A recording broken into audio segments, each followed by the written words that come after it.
অসুরের দাপটে কাঁপছিল সমগ্র সৃষ্টি। অন্যায়, পাপ আর অশুভ শক্তির ছায়ায় ঢেকে গিয়েছিল এই পৃথিবী। অসুরের অহংকারে দগ্ধ হচ্ছিল মানবতা। ভয়ে নিস্তব্ধ হয়ে গিয়েছিল দেবতা থেকে মানুষ সকলেই। তখনই দেবতাদের সমস্ত শক্তির মিলনে জন্ম নিলেন তিনি, মহামায়া। অগ্নির জ্যোতি থেকে তার দেহ, চন্দ্রের শীতলতা থেকে তার মাধুর্য, আর বজ্রের গর্জন থেকে তার ক্রোধ।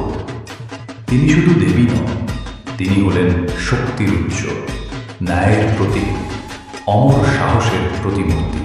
তার সৃষ্টি মানেই অধর্মের বিনাশ ও ধর্মের প্রতিষ্ঠা।